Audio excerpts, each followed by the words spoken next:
friends, I hope you're all doing well. So as you saw from last week's video, we found out the gender of our baby. So with any pregnancy, there's going to be moments that you want to have captured for future keepsake, and this was part of our pregnancy that I wanted to make sure we had it documented in a way that we could treasure forever. So after that went up, I got a lot of comments from like friends and family that they really liked the video. So today I wanted to share with you how I created my gender reveal video that you saw a couple weeks ago, taking you all the way through planning, filming and equipment, and editing. Although we are specifically talking about how I created my gender reveal video today, a lot of the things that I talk about, you can apply to other types of films. So this is going to be a long video. I've got my notes in front of me because we're covering a lot today. So grab yourself a cup of tea, maybe a notebook, and let's get into it. So starting with planning, I spent weeks planning this guy. This was not something that I threw together the day of. I probably spent like a solid month before the day really planning out how I wanted this film to look. And the core motivator for me is that I really wanted a nice keepsake video of our gender reveal that I can share with friends and family and that I can have for forever. And so I started with just brainstorming kind of the key moments of the day that I wanted capture. So like our decor setup, how we were doing the gender reveal, what our family thought that the gender of the baby was, the actual moment, people's reaction. And then from there, I beefed up the shot list. So following some tips that Brandon Lee talks about in one of his videos that I'm gonna leave linked down below in the description, I started with my really cool shot. So if I was taking photos of this day, what would be my really cool shot? And the one I envisioned was this one. And then from there, I wrote down what happened before the really cool shot, what happened after the really cool shot, and I sequenced it all out again on my phone. So I wrote down like what I was filming, the movement, the framing, the frames per second I should be using. I literally wrote everything down on my phone in a checklist format. So while I was like filming everything, I could just quickly check it off and I wasn't gonna be like missing any pieces.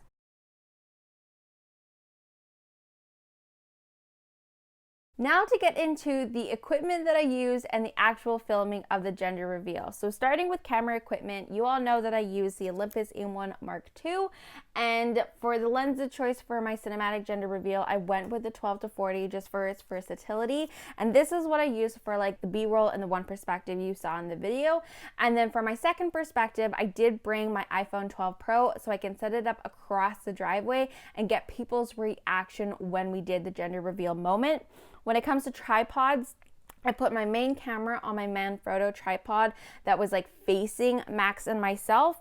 And then for the second perspective, I do have a second tripod that I got for Christmas. It's a newer tripod, and I bought like a phone mount that can go on top of the tripod so I could kind of like capture that second perspective. And the phone mount's kind of cool because it also has a cold shoe. So if I wanted to use a microphone on top of like the phone and everything to get better audio, I was able to. Talking about audio, normally when I do like my YouTube videos and stuff like that, I use the D80 Lav mic and it's corded, and that's kind of like why I ended up using a different audio solution for the video, because I didn't want to have the cord and like deal with the cord and all of that kind of stuff during the video. So I bought the Rode Video Micro before the gender reveal so I can put it on top of my main camera body just like that, and then have just like a little bit better audio when we were doing the interviews. And then lastly, for like stabilization, I guess, I don't have a gimbal or a Steadicam or a glide cam or anything like that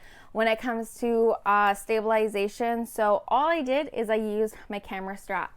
So I just put my camera strap on like that, and I just kind of held it taut and used that for like filming of the B-roll. That way the footage wasn't like as shaky and that there was like a little bit of smoothness to it. But that's pretty much everything that I used like equipment wise for the gender reveal. When it comes to the actual filming of the gender reveal video, starting with B-roll, one of the most important things that you can do, I think, whenever you're doing these like family type films, is making sure you're filming your B-roll before everyone gets there. That way you can remain in the moment when everyone does arrive. So before our gender reveal at 2 o'clock, I set up for everything 2 hours ahead. So I was able to film all of the B-roll before everyone got there. And that way when people got there at 2 o'clock, I was able to mingle and like be more in the moment and not be so preoccupied with making sure that I got all of the shots that I wanted for the video. The second thing is, unfortunately, I did not have an ND filter that I could use for my camera. So it ended up being really sunny on the day that we were doing our gender reveal. So it would have been really nice if I had an ND filter, because in order to keep to like the 180 rule of like your shutter speed and your frame count and making sure the whole thing isn't like super blown out, it's good to have an ND filter. I, like I said, did not have one, so I ended up having to like really bump up the aperture. So it did make the whole thing look a lot less cinematic, which I was bummed out about, that we didn't have like that beautiful bokeh in the background, but it's okay. In hindsight, I would have bought an ND filter, but I still love the video and how it turned out. So those are kind of the two things with filming the B-roll. I guess when it comes to the technicality of it, I did film at 60 frames per second because I wanted to be able to slow down the B-roll in post. So that's kind of the technicality of like filming the B-roll portion. When it comes to filming the interviews, they ran really quickly because we were just asking people what they thought, like who they were and what they thought the gender of the baby was. And I put my camera on my tripod, and then with like the audio and everything, we ran through the interviews in like less than 5 minutes. I filmed it at 20 frames per second, and that's about it for the interviews. They really were not that complicated to film. And then for the actual documenting for the gender reveal moment, I had my main camera mounted onto my Manfrotto tripod, and I had that like position so it was only facing Max and me, because I wanted just like an isolated shot of us like in our reaction to the gender reveal moment. And then for the second perspective, I set up my phone and my newer tripod on the other side of the driveway so I can get the second perspective of like my family's reaction to the gender reveal moment. I did make the mistake that I forgot to put my camera back into 60 frames per second after the interviews when I was filming at 24 frames per second, so I could slow down the footage afterwards and post. I realized that afterwards it ended up being okay, because as I was editing the video, I didn't end up like actually slowing down the video because I just didn't like it as much. So it ended up being okay.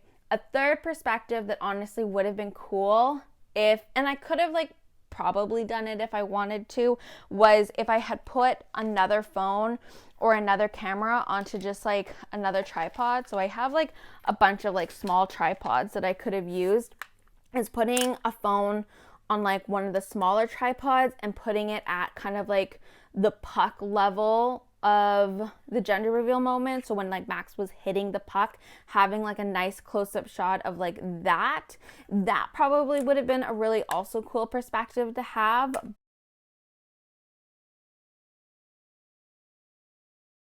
All right, so the last part to making the film complete, of course, is editing. So I generally like editing my videos.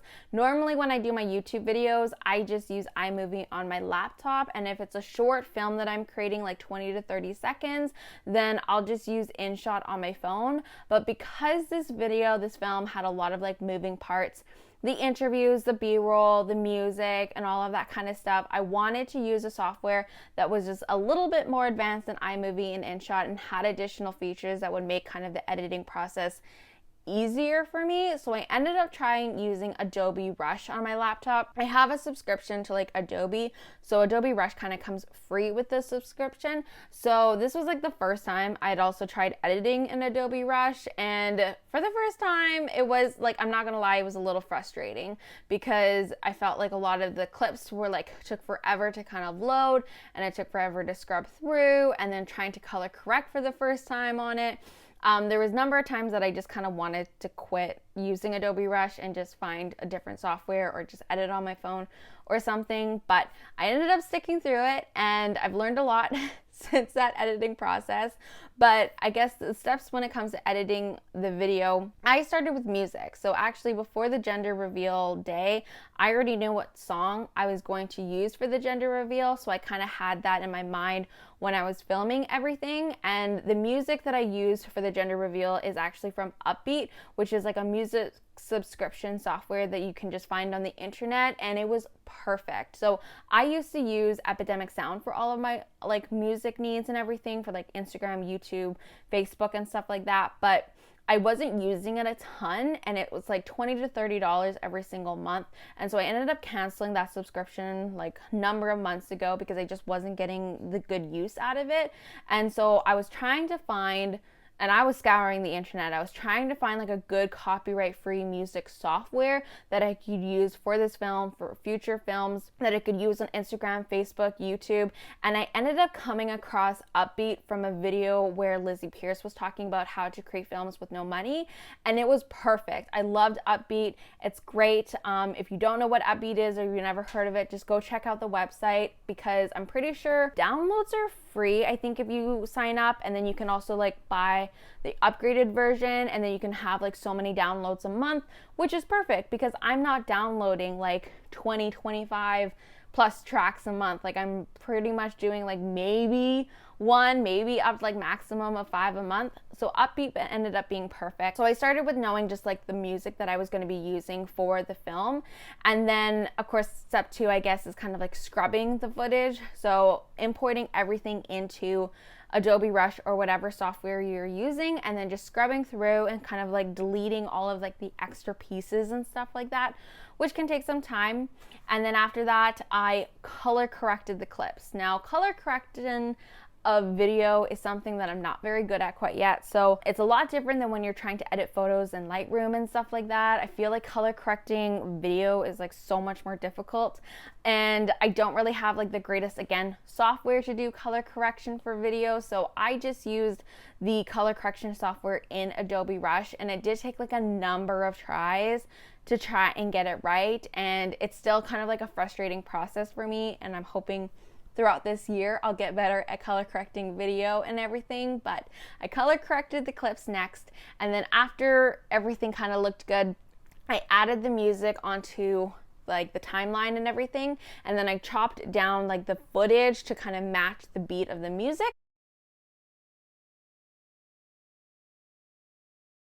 So that is how I created my first cinematic gender reveal video. I really enjoyed the creative challenge of trying to put this video together. If you are a mommy or daddy, or maybe you're a friend or relative and you want to take on the creative job of documenting moments like this, I really hope you found this video helpful or interesting. If you did, then hit that like button below and subscribe, and I'll see you in the next video.